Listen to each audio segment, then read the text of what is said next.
for Swan Audio Oddities.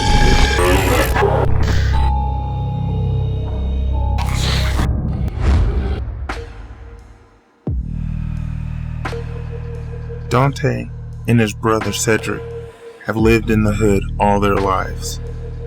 Since they were kids, they witnessed street violence, gang wars, seeing women on corners working, selling themselves, police chases, drug abuse, and drug dealers. Cedric joined a gang at the age of 13 and became distant from the family, who always went to church every Sunday. Cedric would argue with their mom and dad on things he did wrong, stealing, carjacking, caught with a gun, and so on. As the boys got older, Eric inked the name of the gang in his skin. He impregnated 4 different girls and ran away from responsibility.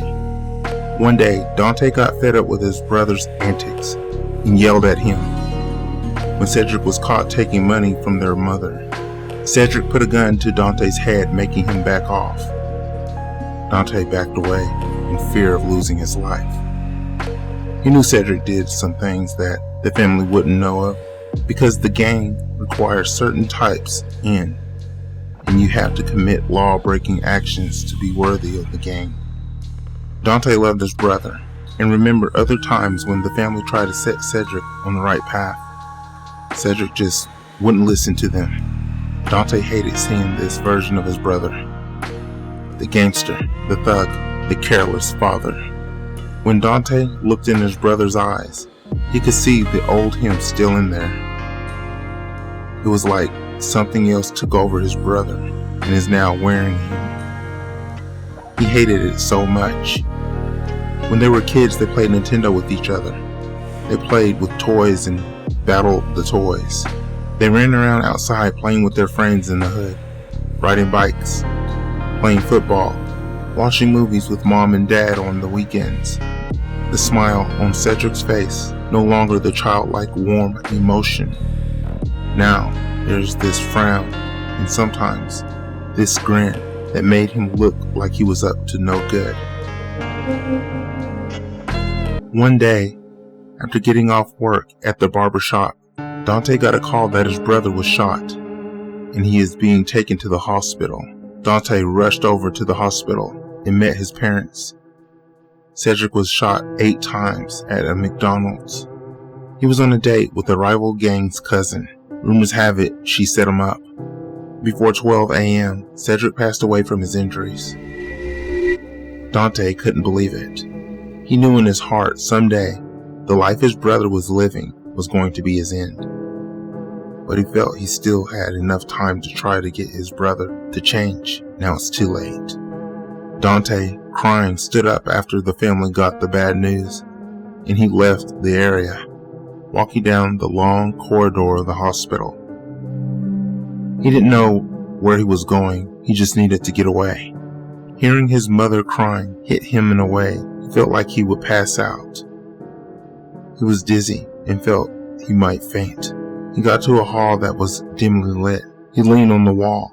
He tried to conduct himself in a manner of fighting back the pain he was feeling. He then heard a whispering voice in the distance. He stopped sobbing and stepped away from the wall, wiping his eyes.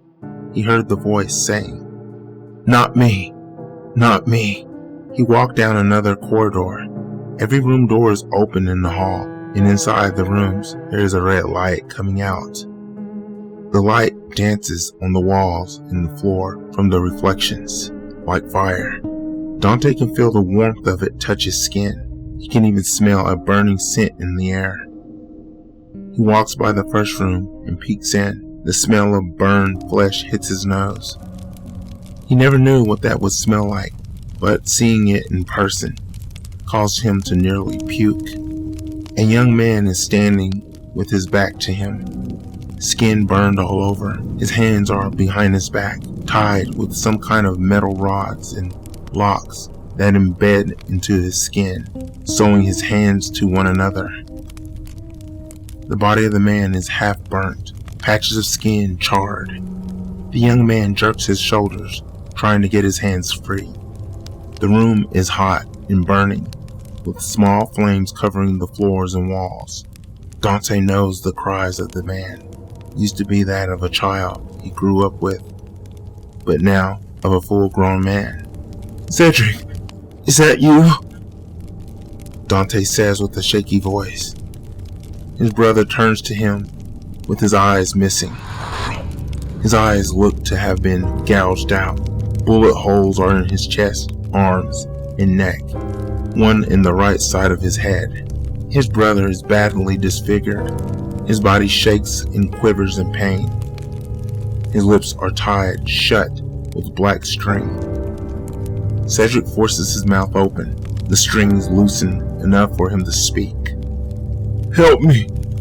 Help me, brother! Help me! Please help me! It hurts so bad," Cedric says, trying to make himself face his brother.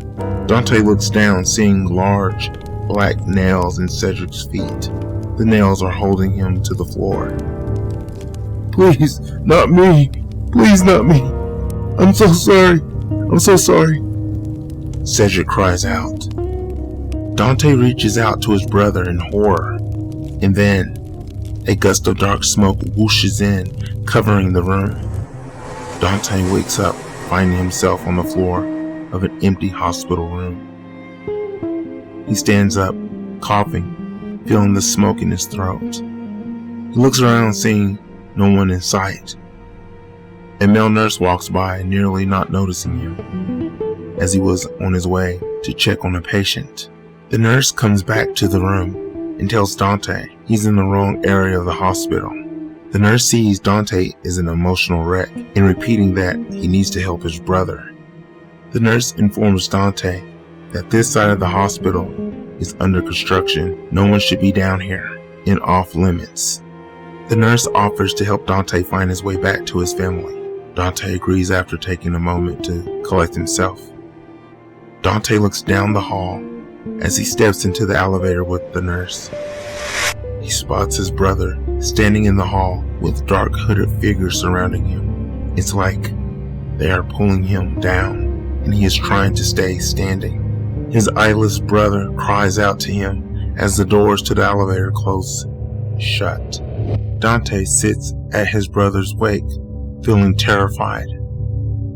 He hasn't told anyone in his family what he experienced. He felt they would say he is crazy, or he just had a nightmare, or how dare he say bad things about his deceased brother. Dante closes his eyes, trying to pray for his brother's soul.